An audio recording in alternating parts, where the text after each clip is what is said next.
king's impossible choice. He ordered a baby to be cut in half. What the true mother did next changed history forever. Solomon ben David stood before the ornate throne of Israel, the weight of a kingdom pressing down on shoulders too young for such burden. The crown felt heavy, foreign, a constant reminder of the giant shadow his father had cast. At just 20 years old, Solomon had inherited not just a kingdom, but the expectations of a nation. How could he possibly fill the sandals of King David, warrior and poet, beloved of God? The whispers in court grew louder with each passing day. Too young, they said. Too inexperienced, they muttered behind cupped hands. On the 7th night after his coronation, Solomon knelt alone in the newly constructed temple. Marble columns stretched toward the heavens, gold fixtures catching the last light of day. "Lord," he whispered, his voice echoing in the sacred space, "I am but a child. I do not know how to go out or come in." His hands trembled as he pressed them against the cool stone floor. That night, as sleep finally claimed him, Solomon dreamed. Not the usual fractured images of youth, but something different, something divine. God appeared to him, voice like thunder, yet gentle as morning dew. "Ask what I shall give you," the voice commanded. Solomon could have asked for wealth beyond measure, for victory over his enemies, that for a life stretched long into comfortable old age. Instead, what he requested shocked heaven itself. "Give your servant an understanding heart to judge your people," he said, "that I may discern between good and evil." God was pleased. More than pleased, delighted. "Because you have asked for wisdom instead of long life or riches, I will give you a wise and understanding heart like no one has ever had before or will ever have again." Solomon woke with the echo of divine promise still ringing in his ears. But promises, even heavenly ones, require testing. And that test would come sooner than he expected, in the form of 2 women and 1 living child. What would you have done in Solomon's position? If God offered you anything in the world, what would you ask for? Drop your answers in the comments below and don't forget to subscribe for more stories of ancient wisdom. They stood before him trembling, these women from the edges of society, one with eyes red-rimmed from endless tears, the other's face a mask of practiced indignation.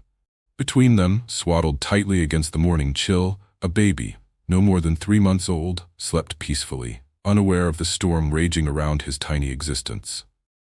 "This woman and I live in the same house," the first woman began, voice raw with emotion. "I gave birth to a beautiful son, and 3 days later, she also delivered a baby boy." Her words tumbled out faster now, desperate to be believed. "During the night, she rolled over on her infant son and smothered him. While I slept, she took my living son from my arms and placed her dead child at my side." The second woman lunged forward, face contorted with rage. "Lies! The living child is mine, and the dead one is hers." Guards stepped forward, restraining both women as they hurled accusations across the throne room. The baby woke, tiny fists punching the air as his cries joined the chaos. Solomon raised his hand. Silence fell immediately, thick and expectant. Court officials exchanged nervous glances. This was the moment, the first real test of the new king's judgment. How could anyone determine the truth? There were no witnesses, no evidence beyond contradicting testimonies. Solomon's gaze fell on the child, then back to the women's faces, one etched with grief, the other with determination. Both convincing. Both possibly lying. The young king closed his eyes briefly, and when he opened them, something had changed in his expression. "Bring me a sword," he commanded. A collective gasp rippled through the crowd. A servant approached, bearing a gleaming blade that caught the morning light streaming through high windows. Solomon pointed to the living child with an unsettling calm. "Cut the living child in 2 and give half to one and half to the other." The court froze in horror.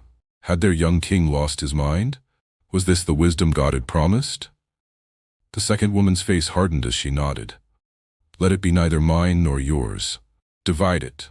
But the first woman fell to her knees, face ashen. "Please, my lord," she begged, voice breaking, "give her the living child. Don't kill him." Her entire body shook with the force of her plea. In that moment, she would rather lose her son to another than see him harmed. Solomon's eyes softened as he looked upon the kneeling woman. He gestured toward her. "Give the living child to her, and by no means kill him. She is his mother."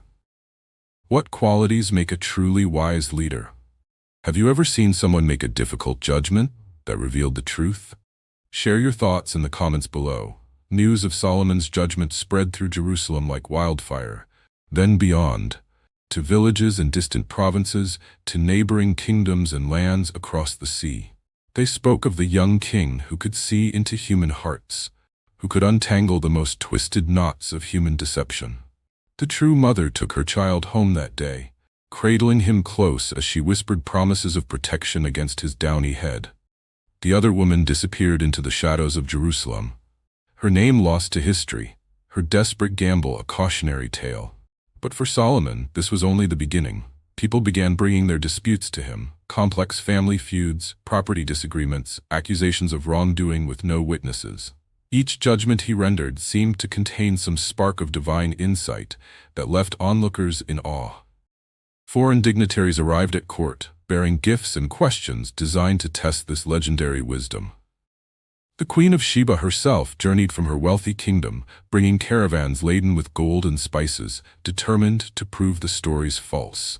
Surely, she told her advisors, no man can be as wise as they claim. She presented Solomon with riddles that had stumped her own sages, with questions about creation that had no easy answers. For each, Solomon offered responses that left her speechless. After many days of testing, she stood before his throne and bowed her head. "Not even half of your wisdom was reported to me," she admitted. "You exceed the fame I heard."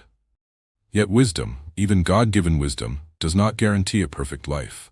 As years passed and Solomon's fame and wealth grew, so too did his compromises. 300 wives and 700 concubines, most for political alliances, slowly turned his heart away from the God who had blessed him. He built temples for foreign gods alongside the temple of the Lord. He imposed heavy taxes and forced labor on his people to fund his magnificent buildings and lavish lifestyle. The whispers in court returned, now tinged with discontent rather than doubt. Late in his life, on a night much like the one where he'd first asked for wisdom, Solomon again knelt alone in the temple. His beard had long since turned gray, his shoulders now bent from decades of bearing a crown. "Was it enough?" he whispered to the silence. "To know right from wrong, but still choose wrong so many times." In his final years, Solomon wrote words of reflection that would outlast his golden palaces. "The fear of the Lord is the beginning of wisdom," he concluded, understanding at last that wisdom without obedience is merely clever emptiness. That knowledge without love becomes its own kind of foolishness. When he died, Solomon left behind a kingdom poised on the edge of division, a temple that stood as testimony to both faith and compromise, and writings that would guide seekers of wisdom for thousands of years to come. His story reminds us that wisdom is not merely about making clever judgments, but about recognizing the source of true understanding. What wisdom from your own life would you share with others? Has there been a moment when you had to make a difficult choice between head and heart? We'd love to hear your stories in the comments below. And if you've enjoyed this journey through ancient wisdom, make sure to subscribe for more stories that bridge the centuries and speak to our souls today. Remember, true wisdom isn't just about having the right answers, it's about asking the right questions. Until next time, may you find wisdom in unexpected places.